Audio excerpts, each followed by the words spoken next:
Hi, this is James of Mega Life 21, hardest hitting internet talk radio station on the planet. I'm here at the Newsletter Censored Research Center in northeastern New Jersey with my partner, the Reverend Dr. William J. Eisenman. And we're talking about the banks and credit cards, another evil, demonic entity of free market capitalism that the right-wing conservatives love so much. And of course they believe in deregulation. You know, it's because I guess these demons love to have full control and, you know, take as many souls as they can. Anyway, this video is in honor of the latest documentary by Michael Moore. I think it's called Capitalism, a Love Affair, or something like that. And anyway, we were talking in the first video before it ended, since we only have 10 minutes, thanks to the internet. I don't know why they only allow 10-minute maximum videos, but anyway, we're discussing about a scene in the advertisement for the documentary where Michael Moore is speaking to a woman. I don't know if she's upper management for a large bank or if she's a watchdog for Congress. A watchdog for Congress, and he's asking her, well, what happened to our money? And she says, I really don't know. And he was looking in a garbage can, you were saying? Well, yeah, I think outside of Wall Street or something. He said, we're looking for our money. Now, don't these banks take your money and invest them, and they're supposed to invest them? Here's how a bank is supposed to work. Responsibly, right? Responsibly. Yeah. A bank is supposed to take in money. Right. It is supposed to lend out that money. Right. Charging interest. The money, of course, that it takes in, it's supposed to pay interest to also. Then it is supposed to keep reserves. Right. It is supposed to have on hand a certain amount of reserve money that in case anything happens, they can pay it off or whatever. What happened with this financial meltdown, besides the default swaps and the derivatives and the mortgage, problems and all that stuff, was that banks had no reserves. Okay. They had no money on hand. Right. Because they banked on the FDIC, which is, of course, us. $100,000 of your money is protected by the government in any bank. Now it's $250,000.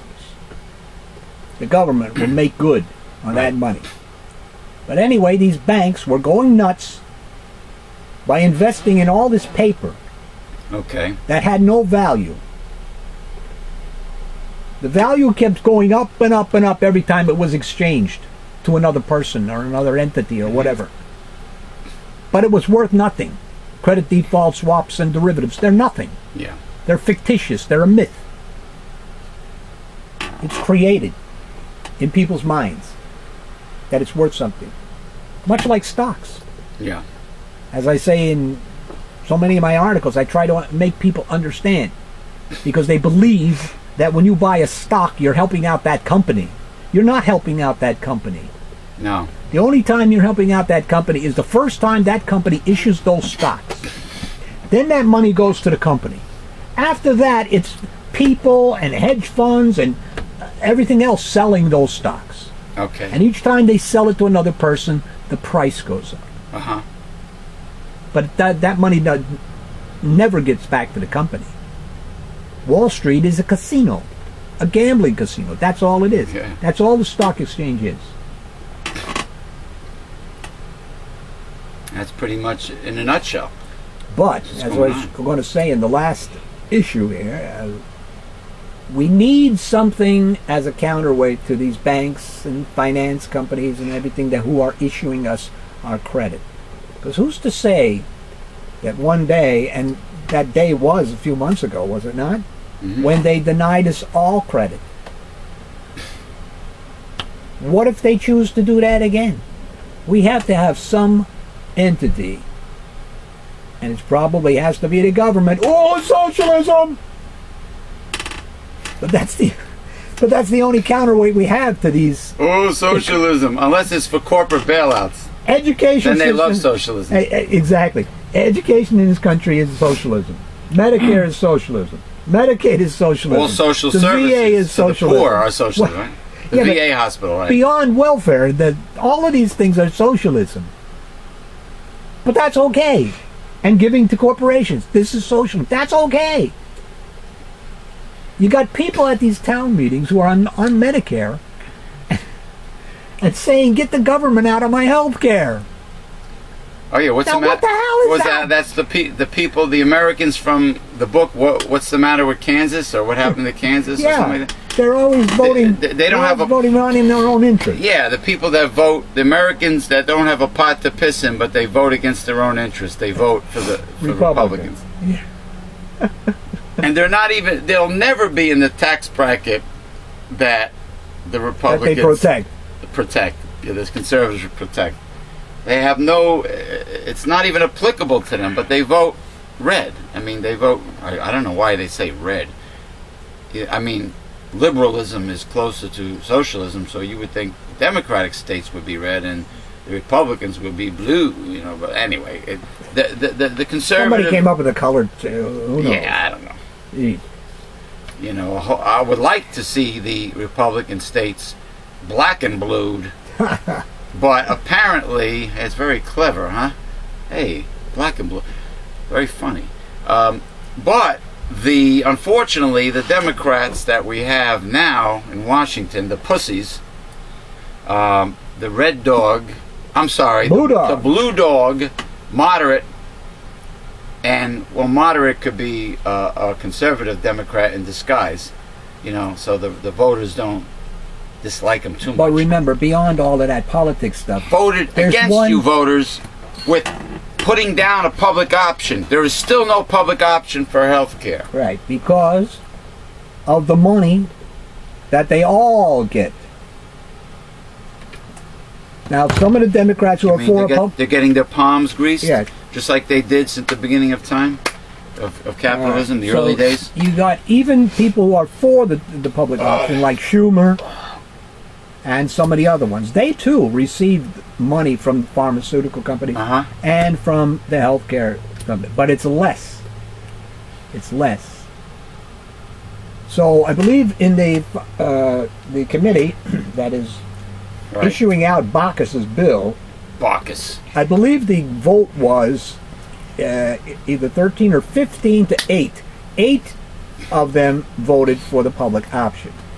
15 or 13 voted against it.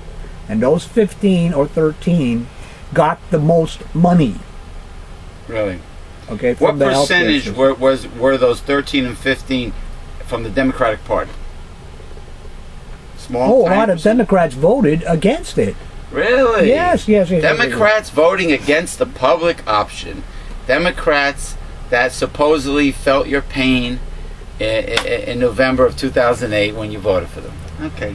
Yeah. I believe the little guy. They're in your defense. believe. I'm not sure. I believe that committee was maybe 10 and 11. Maybe the Democrats had, one more or two more, or something like that, than the Republicans on that committee.